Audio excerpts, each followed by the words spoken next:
tarot cards, loved and adored by many and thought of as sinister by others. Whether you use tarot cards daily as a part of your spiritual routine or despise them so much that you won't even look at them, it's important to understand the history of these controversial cards. Tarot cards have been used for centuries as an ancient divination tool for those seeking knowledge about the future or unknown events.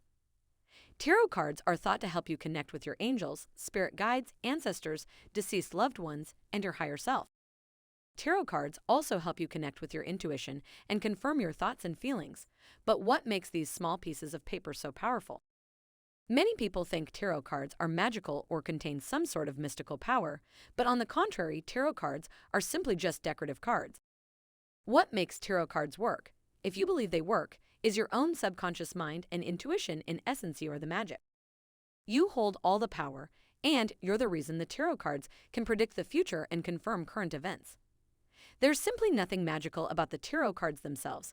It's just a divination tool to help you uncover your inner truth. Here's a bit of history about tarot. Playing cards first entered Europe, possibly in Italy, in the late 14th to early 15th century. Although we associate tarot cards with the occult today, they were simply a regular card game when they first appeared on the scene. These early tarot cards were known as Triumphi cards, then later called Tarocchi cards, and finally tarot cards. Since the printing press did not exist when tarot cards were originally introduced, the cards were painted by hand and sold to wealthy families in Italy. The cards were rare, as only a small number of cards were painted. The cards also cost a considerable amount of money, so only wealthy families could afford them. Mass production of tarot cards wasn't introduced until the invention of the printing press. With the introduction of the printing press, tarot cards spread all around the world. While some people dabbled in tarot, the widespread use of tarot cards for divination purposes, as we know them today, only took off in the late 1700s. Frenchman Jean-Baptiste Alliot published the first definitive guide to tarot card reading under the fictitious name Edela. Edela became the first person to be named a professional tarot reader. He gave meaning to each of the cards and also incorporated beliefs about astronomy. Edela said he borrowed from the Book of Thoth, which was written by Thoth, the Egyptian god of wisdom. Edela was also the first to assign a specific order and spread to the cards a system still used today. In England, during the 1800s, heavy interest was rising in occult knowledge. Mass amounts of people began researching topics on how to contact the spirit world, communicate with those who have transitioned, and tell the future. In 1909, the Rider-Waite deck, created by William Rider and tarot reader A.E. Waite, started to gain popularity and is still in use today. The Rider-Waite deck was reprinted in the 1970s, and a new guidebook was created by Stephen Kaplan. The traditional 78-card deck is represented by the 22 major arcana cards and the 56 minor arcana cards. The minor arcana includes wands, which represent the element of fire, pentacles or coins, which represent earth, swords, which represent air, and cups, which represent water. The major arcana describes your spiritual lessons and the karma in life. The major arcana can also represent major life changes. The major arcana provides urgent and more important messages. The minor arcana reflects your day-to-day life. The minor arcana helps you navigate positive or difficult changes in your daily life. It also helps you prepare for what will happen throughout the day. Anyone can read tarot. It's all about trusting your gut and your intuition. One way to tell if I'm on the right track is if I start getting goosebumps as I'm predicting future events or gaining clarity around my current circumstances. Sometimes going to an experienced tarot reader can help you confirm what you're thinking and feeling, but you can also read tarot on your own.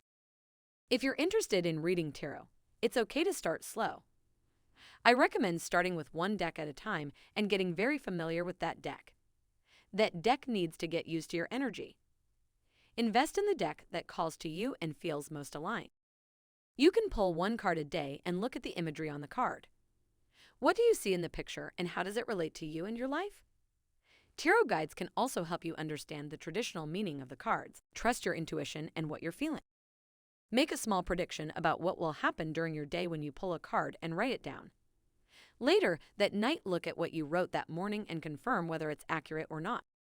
At first, you may not interpret the messages correctly, and that's okay and perfectly normal. However, the more you practice, the more you will be able to predict what will happen during the day and in the future. One key point to remember is that the future is never set in stone.